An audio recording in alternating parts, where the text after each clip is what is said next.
Останні тижні новинна стрічка виглядає майже однаково. Одещина – удари, пожежі, знеструмлення. Але якщо на хвилину відійти від сухих заголовків і подивитися глибше, стає зрозуміло. Ми маємо справу не просто з черговою хвилею обстрілів. Перед нами чітко вибудована стратегія, небезпечна і продумана.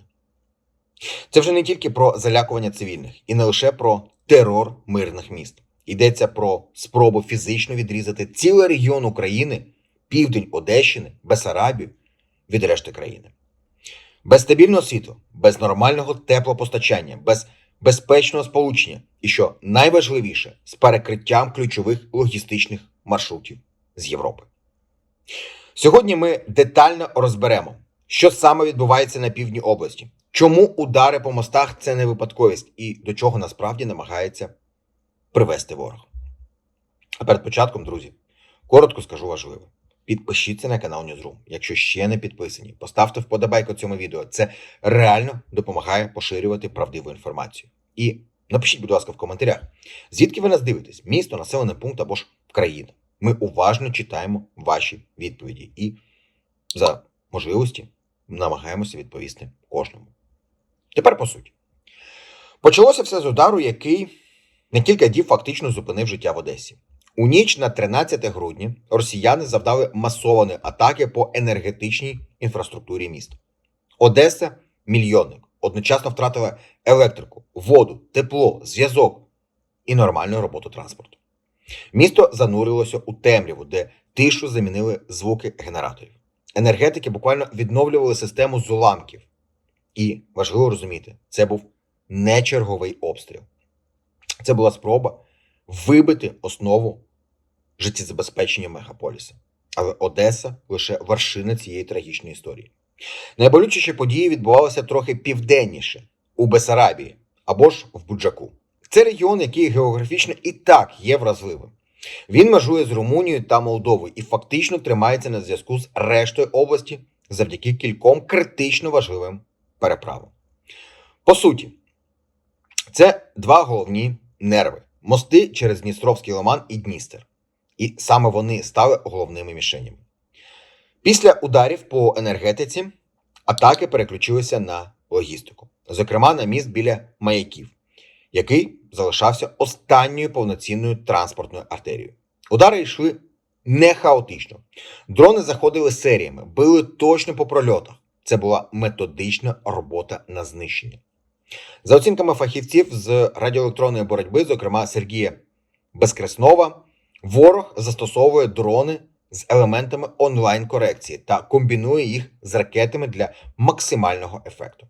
Мета – не просто пошкодити, мета – перерізати Бессарабію, перекрити маршрути з Румунії та Молдови, створити логістичний тупик для цивільних і військових вантажів. І тут важливо одразу сказати. Вся інформація, про яку ми говоримо, вже є у відкритих джерелах. Про це заявляють офіційні особи, це публікують місцеві мешканці. Ми не відкриваємо нічого таємного, ми пояснюємо, що насправді відбувається. Ця стратегія має страшну ціну. 18 грудня удар дрона по цивільному авто на мосту біля Маяків забрав життя матері 3 дітей. Її діти вижили, але перебували в лікарні. Пізніше нові удари, нові жертви. Десятки поранених. Водій бачив автобуси та фури з вибитими вікнами всередині. Загиблі люди. Це вже не фронт далеко. Це війна на дорогах, у чергах, на переправах. Саме тому зараз можна прямо сказати, південь Одещини – це фронт. Не з окопами, але з тими самими наслідками. Ізоляція, гуманітарні ризики, постійна загроза для цивільних. Постає логічне питання. Що з цим робити? Перше і очевидне – посилення протиповітряної оборони. Президент України вже публічно заявив, що особисто розбирається з ситуацією на Одещині та питаннями відповідальності за протиповітряну оборону. І це важливий сигнал, бо без політичної волі такі проблеми не вирішуються. Але, як кажуть волонтери і експерти, ситуація складніша. Навіть розгорнуті системи ППО стають цілями для ворожої розвідки. Ми пам'ятаємо справи про злив координат, фото, наведення. Один, так би мовити, доброзичливець і система під ударом. І при цьому варто чесно визнати, Україна фізично не має можливості закрити ППО абсолютно всю територію. Десь доводиться робити болісний вибір, але Південь зараз, очевидно, потребує пріоритету. Другий напрямок – це альтернативна логістика. Паромні переправи, обхідні маршрути, використання території Молдови. Але тут ми впираємося у складну геополітику. Придністров'я. Фактично контрольована Росією зона з її військовою присутністю. За даними розвідки, там зараз активізація, резервісти, техніка, виробництво дронів. Мета очевидна – створити ще одну точку тиску. Змусити Україну розпорошувати ресурси, ускладнити будь-які альтернативні маршрути.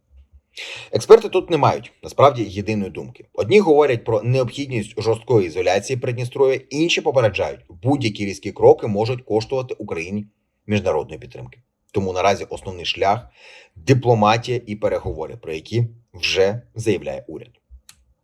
Якщо підсумувати, ми бачимо не просто серію ударів, ми бачимо окрему стратегічну операцію, яка має три цілі. Перша – гуманітарна. Зробити життя в регіоні нестерпним, зламати витривалість людей.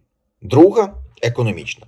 Перервати ланцюги постачання, вдарити по логістиці, ослабити країну. Третя – військова. Створити оперативний тупик, відтягнути сили, розширити зону загрози. Бессарабію намагаються перетворити на ізольований острів. І це важливо не лише для Одещини, бо логістика – це кровоносна система України. Удар по ній – це удар по економіці, по фронту, по нашій здатності захищатися. Друзі, якщо ви вважаєте, що такі теми важливо доносити, підтримайте канал Newsroom, в тому числі фінансово. Посилання завжди є під кожним нашим відео. І, будь ласка, поділіться цим випуском у соціальних мережах. Хай більше людей розуміють, що насправді відбувається. Я щиро хочу підтримати всіх мешканців Одеси і області. Ви не одні.